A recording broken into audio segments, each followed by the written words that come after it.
Salut à tous, ici Frédéric Morel.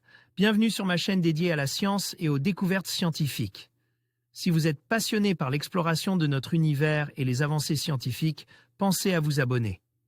Aujourd'hui, on plonge dans un sujet fascinant qui repousse les limites de notre compréhension. Allons-y. Bonjour à tous. Dans cette vidéo, je vais vous parler d'une expérience fascinante qui a eu lieu dans la Station spatiale internationale. Nous allons explorer ce qui se passe avec des embryons de souris envoyés dans l'espace. Comment la microgravité a-t-elle influencé leur développement? Quels enseignements pouvons-nous tirer de cette recherche pour la compréhension de la grossesse dans des conditions extrêmes? Restez avec moi pour découvrir les résultats surprenants de cette étude et ce qu'ils pourraient signifier pour l'avenir de la biologie. Spatiale. L'humanité pourra-t-elle un jour se reproduire dans l'espace? La question demeure entière. Mais des chercheurs apportent aujourd'hui un tout petit fragment de réponse. Ils ont observé que des embryons de souris se sont développés normalement à bord de la Station spatiale internationale, ISS. Des embryons peuvent-ils se développer dans l'espace? La question n'est pas anodine. Car à l'époque de la conquête spatiale, l'humanité pourrait être amenée à envisager, dans un futur plus si lointain que ça, de se reproduire dans l'espace. La question n'est pas triviale non plus, parce que dans un environnement de microgravité, les choses ne se passent pas toujours tout à fait comme sur notre bonne vieille Terre. Des expériences sur des embryons à bord de la Station spatiale internationale. Il y a quelques années, des chercheurs avaient échoué à implanter des ovules fécondes dans un environnement de microgravité simule. Cette fois, des biologistes de l'université de Yamanashi, Japon, se sont intéressés à une autre étape de la reproduction, le développement précoce de l'embryon.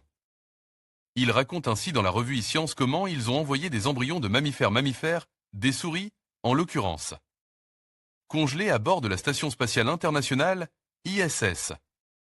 C'était en août 2021. Les astronautes les ont alors décongelés et cultivent pendant 4 jours. Une grande première. Les chercheurs rapportent que les embryons de souris qui ont survécu à l'opération moins que dans le groupe témoin restent sur Terre. Se sont développés normalement en blastocystes, des cellules qui se transforment ensuite en fœtus et en placenta. De quoi prouver, selon eux, que la microgravité n'a pas d'effet significatif sur le développement précoce des embryons de mammifères. Ces embryons de souris se sont développés à bord de l'ISS. Mais il reste beaucoup à explorer pour savoir si des mammifères comme nous peuvent se reproduire dans l'espace. Les étapes suivantes de développement se seraient-elles bien déroulées in utero? Qu'en serait-il du développement musculo-squelettique du fœtus? Quel serait l'effet des radiations? Wakayama et al. eScience des embryons développés dans l'espace, mais pas encore de bébés souris. Après l'analyse en laboratoire, les biologistes affirment même que ni l'ADN ni les gènes n'ont été altérés dans l'opération. Reste désormais à implanter les blastocystes cultives à bord de l'ISS dans des souris sur Terre afin de vérifier, tout de même, que des petits pourront bien naître de ces embryons. Ce qui malgré tout ne montrera toujours pas qu'une grossesse dans l'espace peut être menée à son terme sans risque. En conclusion, l'expérience menée avec les embryons de souris dans la station spatiale a ouvert de nouvelles perspectives sur la compréhension des effets de la microgravité sur le développement embryonnaire. Les résultats montrent que, bien que les conditions spatiales présentent des défis uniques, les embryons ont réussi à se développer, offrant ainsi des pistes prometteuses pour la recherche sur la reproduction dans l'espace.